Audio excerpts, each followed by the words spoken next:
We're watching Snow White. And they love it.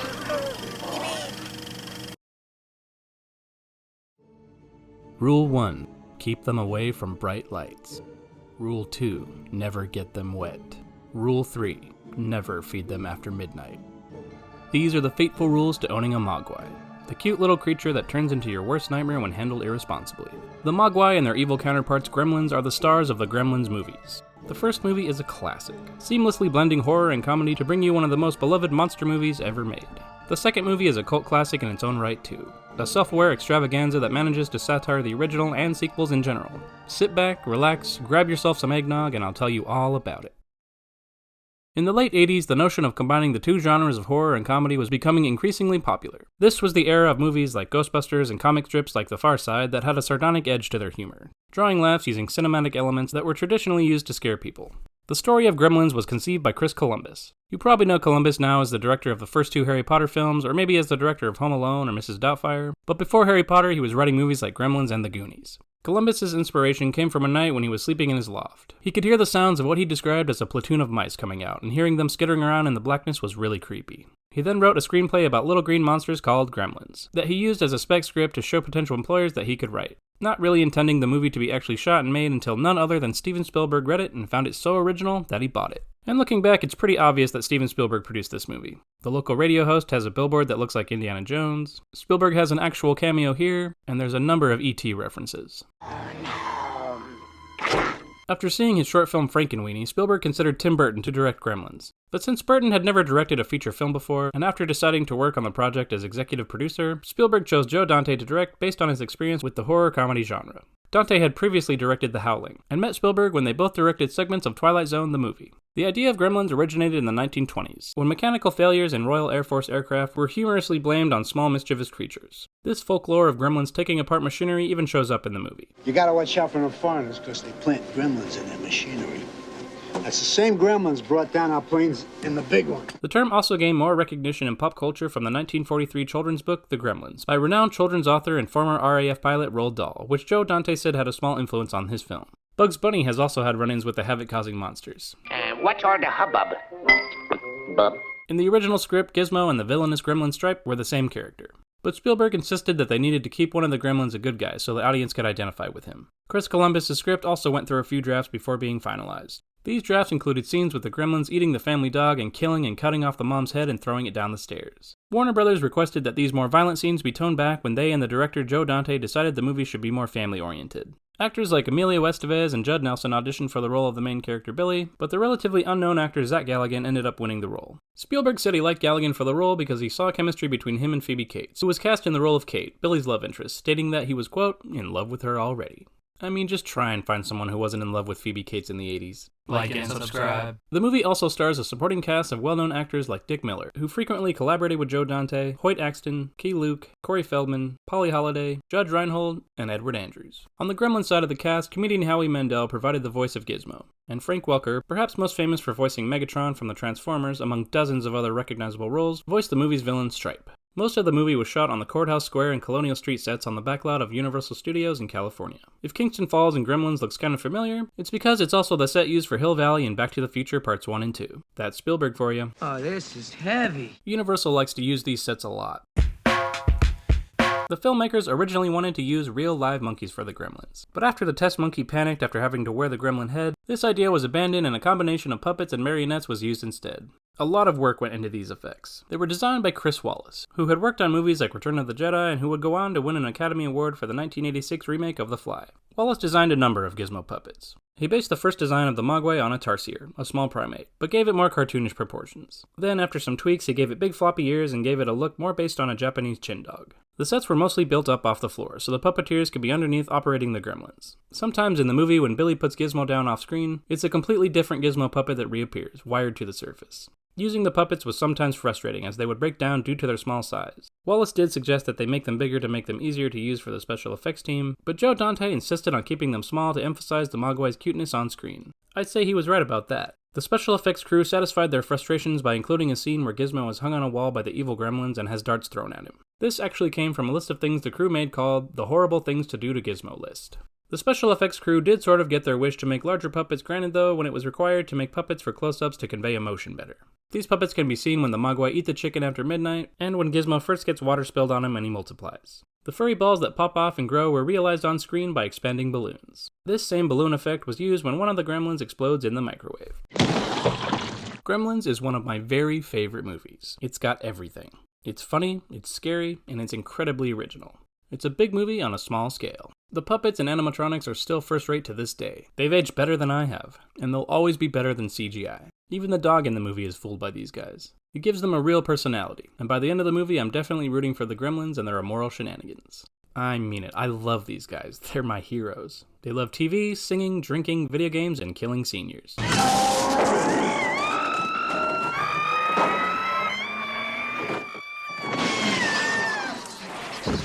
They love candy and they hate healthy food. They're great.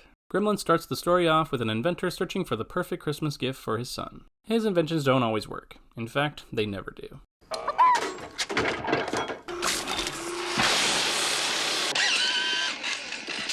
You know, you should just buy orange juice in cartons. It's a lot easier. He finds a Mogwai in Chinatown and basically steals him from his owner.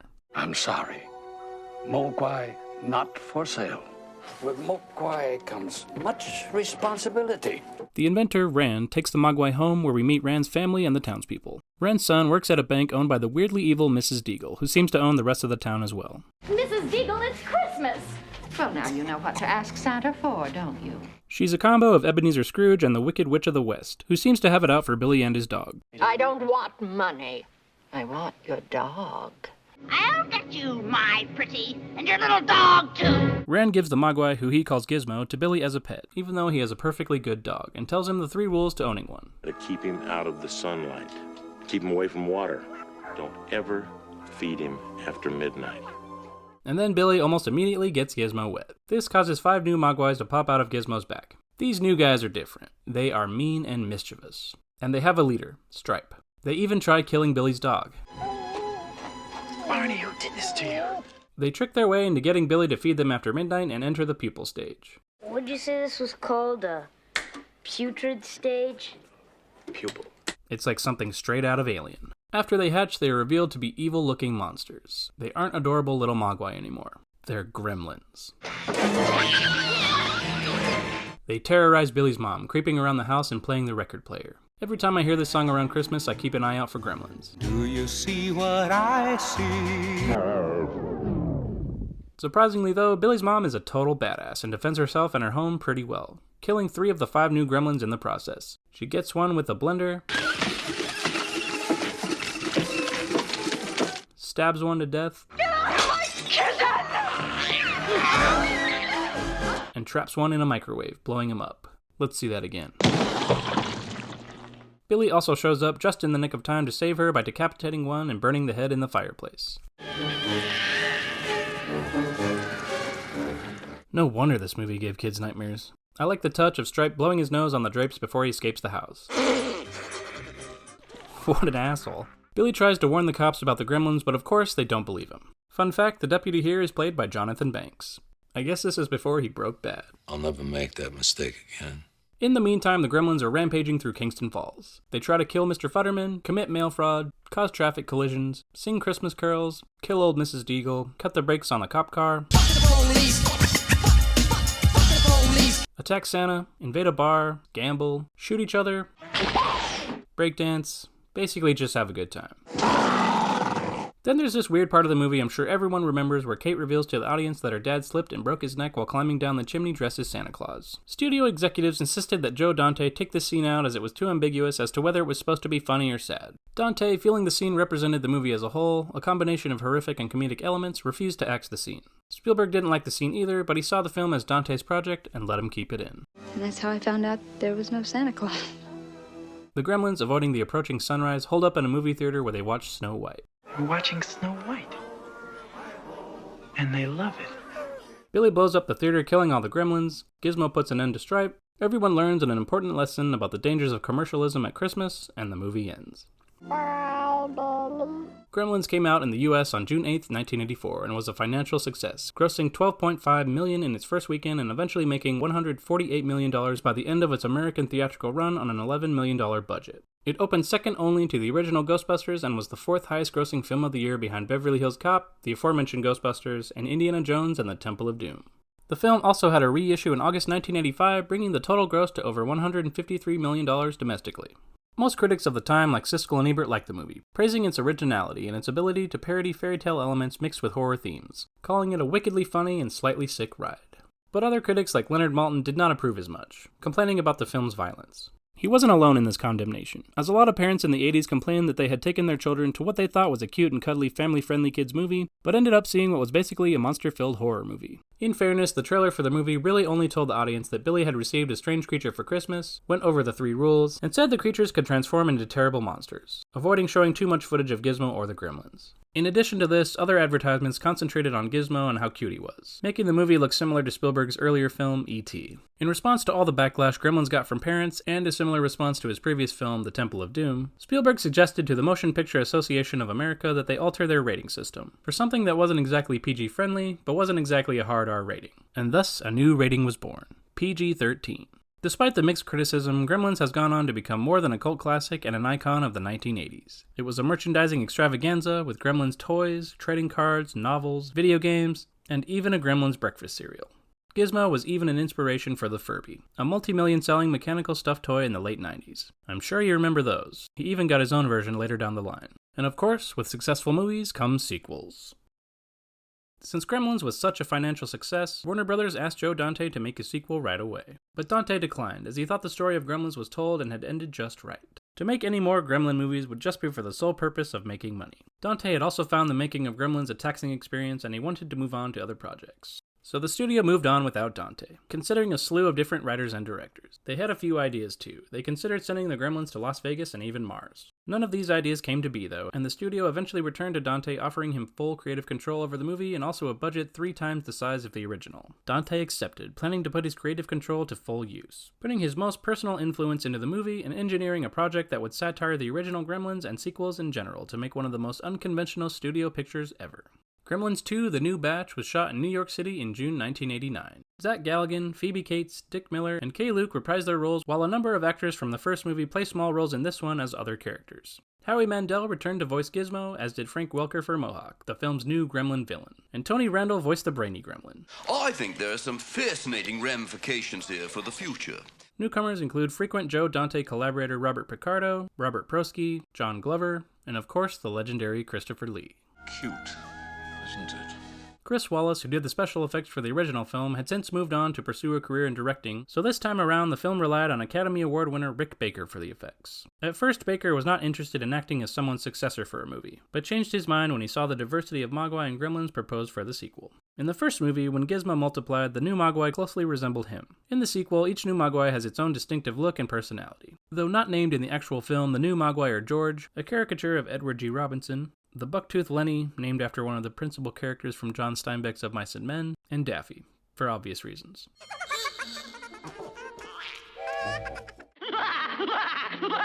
And of course, there's the new leader, Mohawk, named for his distinctive hairstyle, much like Stripe from the original movie. Like in the first movie, a lot of puppetry was utilized, and since film technology had improved since then, the Gremlins can be seen walking more, and Gizmo was able to actually dance on screen.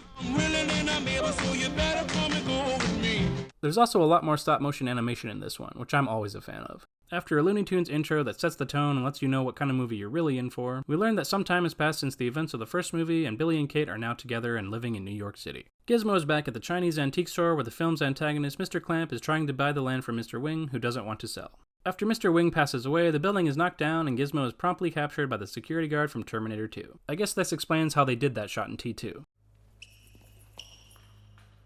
Gizmo was taken to Clamp's state-of-the-art Manhattan high-rise where each floor has something different going on. Anything ranging from a television studio, to the art department where Billy works, to the evil laboratory where Gizmo is taken to under the mercy of Dr. Catheter. What a great name. Once again, Gizmo gets wet and more gremlins wreak havoc on the building.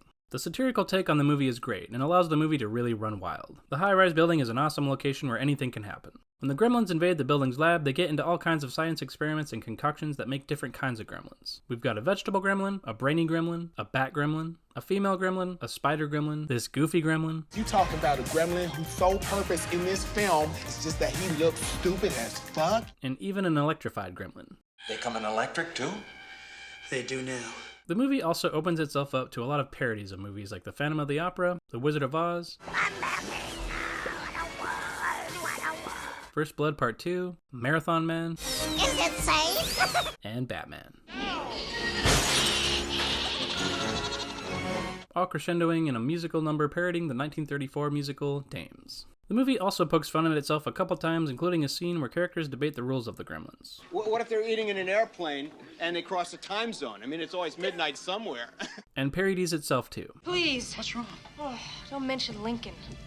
Something terrible happened to me one year on Lincoln's birthday. These scenes were inspired by questions and comments Joe Dante and his team were bombarded with by fans of the original over the years. There's more than a few cameos in the movie, including a scene with Hulk Hogan. Do you think the Grimsters can stand up to the Hulkster?